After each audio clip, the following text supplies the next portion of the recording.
मेरा नाम रमेश है। मैं अपने आप को बहुत खुशकिस्मत मानता हूँ कि मेरी शादी रचना से हुई है। रचना और मेरी शादी घर वालों की मर्जी से हुई है।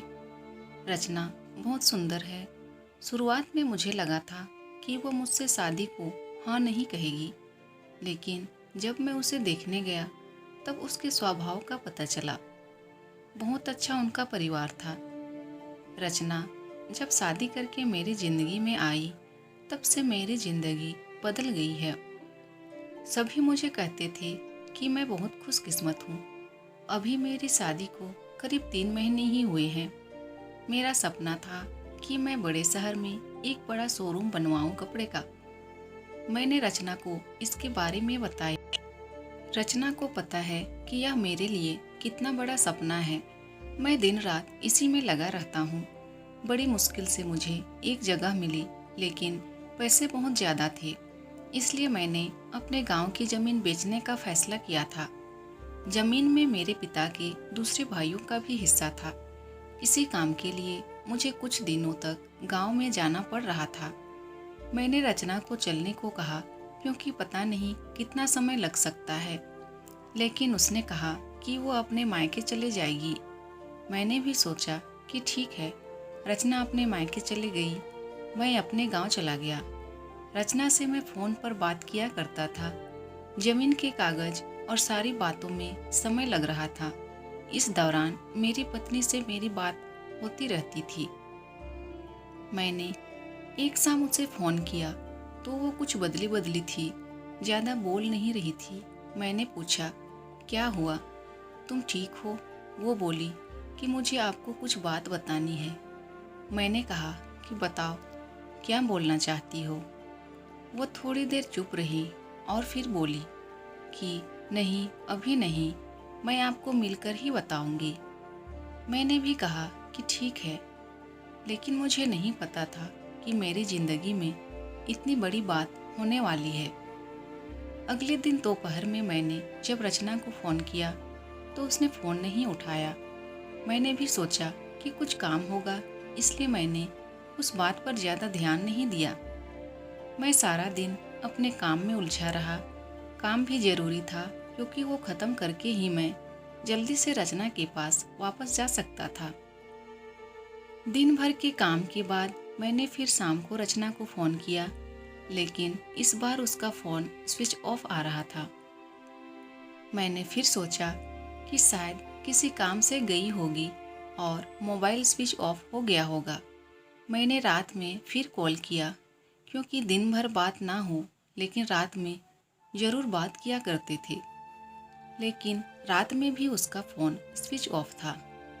अब मुझे थोड़ी फिक्र हुई, लेकिन फिर मैंने सोचा कि वो उसके घर ही है, अगर कुछ बात होती तो मुझे फ़ोन आ ही जाता। थोड़ा बहुत विचार करके मैं सो गया। मैंने सोचा कि उसके घर में किसी को फ़ोन करूं, लेकिन रात में उस समय फ़ोन करना मैंने उचित नहीं समझा, इसलिए मैं सो गया। सुबह उठते ही मुझे यही ख्याल आ रहा था कि मैं रचना से बात करूं।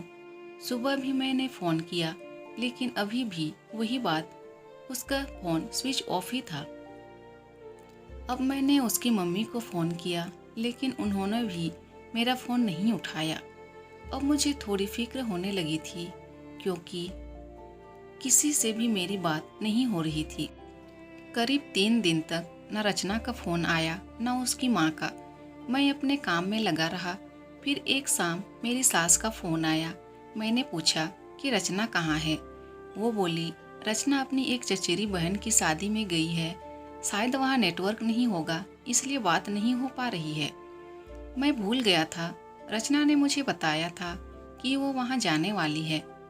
मेरी चिंता थोड़ी कम हो गई और मैं वापस अपने काम में लग गया। रचना वहाँ 5 दिन रुकने वाली थी, इसलिए मैंने सोचा कि शायद 5 दिनों तक मेरी रचना से कोई बात नहीं हो पाएगी। मेरा काम भी लगभग ख़त्म हो गया था। मेरे हाथ में पैसे 2 से 4 दिन में आने वाले ही थे। जैसे ही मेरे हाथ में पैसे आए, मैं वहाँ से निकल गया। वहाँ से निकलने के बाद मैं अपने पत्नी के घर ही गया उसे लेने के लिए। जैसे ही मैं वहाँ पहुँचा, मुझे देखकर मेरी सास खुश होने के बजाय डरी हुई थी। मैं थोड़ी देर वहाँ बैठा, उनसे पूछा कि रचना कहाँ है। वो बोली कि वो अभी आई नहीं है। मैंने बोला कि आई नहीं है, अभी तक उसका फ़ोन भी नहीं लग रहा है। मैंने कहा कि आप मुझे वहाँ किसी का नंबर दे दो, कितने दिन से रचना से बात हुई नहीं है। वो कुछ देर सोचती रही, फिर बोली कि अभी मेरे पास नहीं है, मैं आपको किसी से पूछ कर देती हूँ। करीब 8 दिन हो गए थे मुझे रचना से बात किए। मुझे रचना पर भी गुस्सा आ रहा था कि उसका फ़ोन स्विच ऑफ क्यों है। साथ उसका फ़ोन काम नहीं कर रहा तो वो किसी के भी फ़ोन से बात कर सकती, लेकिन उसने मुझसे बात नहीं की। मैंने सोचा था कि जब वो आएगी तो उसे ज़रूर डांटूंगा। मेरी सास का फ़ोन नहीं आया। करीब 12 दिन हो गए मैं उनके घर वापस गया, लेकिन अब वो भी घर पर नहीं थी, ना ही मेरा फ़ोन उठा रही थी। अब मेरे मन में बहुत सारे विचार आने लगे कि आखिर बात क्या है जो रचना और उसके घर वाले मुझसे इस तरह का बर्ताव कर रहे हैं। मैंने उन्हें मैसेज किया कि अब मैं पुलिस के पास जाऊंगा। मेरी इस धमकी से शायद वो डर गई और उनका फ़ोन आया। बोली कि बेटा, मैं तुम्हें कुछ बताना चाहती हूँ, तुम घर आ जाओ। अब मेरी चिंता बढ़ती जा रही थी। ऐसी क्या बात है जो यह सब मुझसे छिपा रहे हैं। मेरी पत्नी ने मुझसे 20 दिनों से बात नहीं की थी। मैं अगले दिन उनके घर गया। मेरी सास का मुंह उतरा हुआ था। मैं बहुत गुस्से में था। मैंने जाते ही उन्हें जोर से चिल्लाते हुए पूछा कि कहाँ है रचना। मेरी सास मुझसे बोली कि बेटा, अब मैं जो तुम्हें बताने वाली हूँ उस पर तुम्हें विश्वास नहीं होगा, लेकिन यही सही है। वो बोली कि रचना किसी के साथ भाग गई है। मुझे मेरे कानों पर विश्वास नहीं हुआ कि मैंने क्या सुना। मैंने बोला, आप कुछ भी बोलोगे और मैं मान जाऊंगा। वो बोली, बेटा यही सच है, तुम्हारी शादी के पहले उसका एक प्रेम प्रसंग था। जब वो वहाँ गांव में अपनी बहन की शादी में गई तो उसे वो वहाँ मिल गया और वो मौका देखकर वहाँ से भाग गई। मैं जानती हूँ कि तुम उससे बहुत प्यार करते हो, लेकिन अब यही सच है, तुम्हें उसे भूलना होगा। हम लोग पुलिस के पास नहीं गए, नहीं तो बदनामी होगी, इसलिए हम इस बात को तुमसे छिपा रहे हैं। रचना मेरे साथ 3 महीने तक रही थी। जितना मैं उसे जानता था वो ऐसा नहीं कर सकती थी, लेकिन उसकी माँ यह कह रही थी तो मैं कैसे ना मानता। मेरा मन अभी भी मानने को तैयार नहीं था। मेरी सास मेरे आगे रो रही थी, माफ़ी मांग रही थी। इतनी बड़ी बात मेरे घर वालों को पता चली तो उन्हें भी विश्वास नहीं हुआ। रचना स्वभाव से बिल्कुल ऐसी नहीं लग रही थी।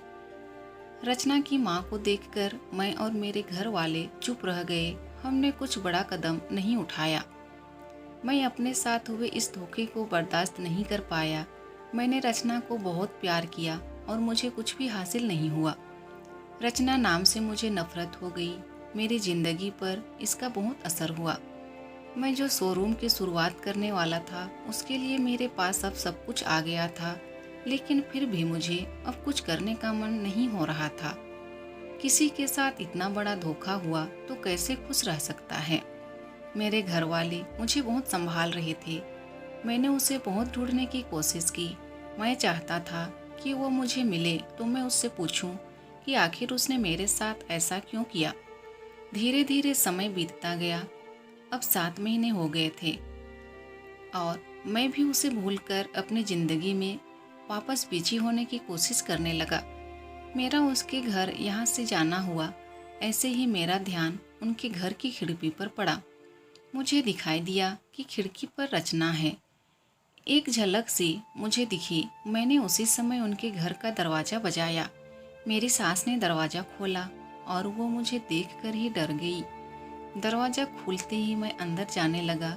मेरी सास ने मुझे रोका, लेकिन मैं नहीं माना।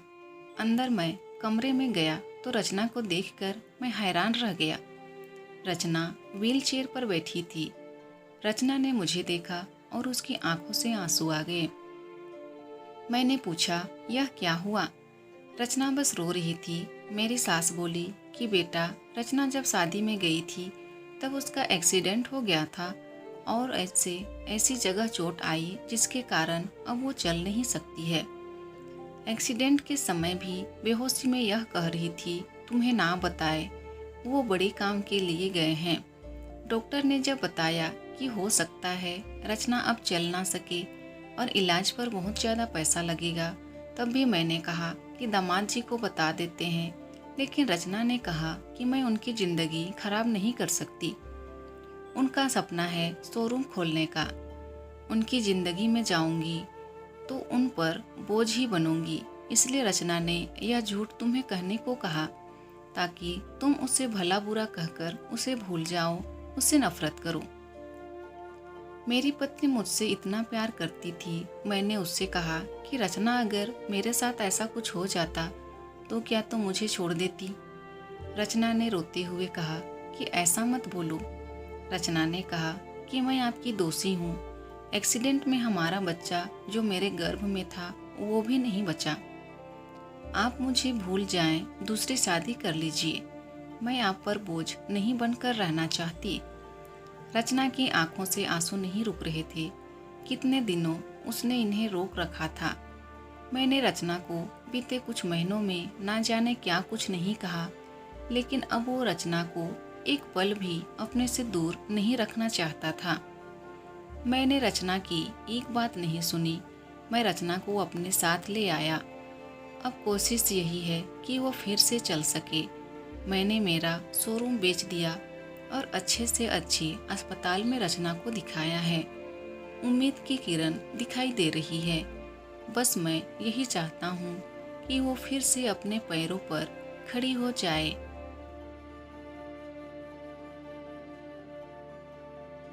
दोस्तों, अगर वीडियो पसंद आए तो प्लीज़ वीडियो को लाइक कीजिए और अगर चैनल में नए हैं तो प्लीज़ मेरे चैनल को सब्सक्राइब कर दीजिए। Thank you.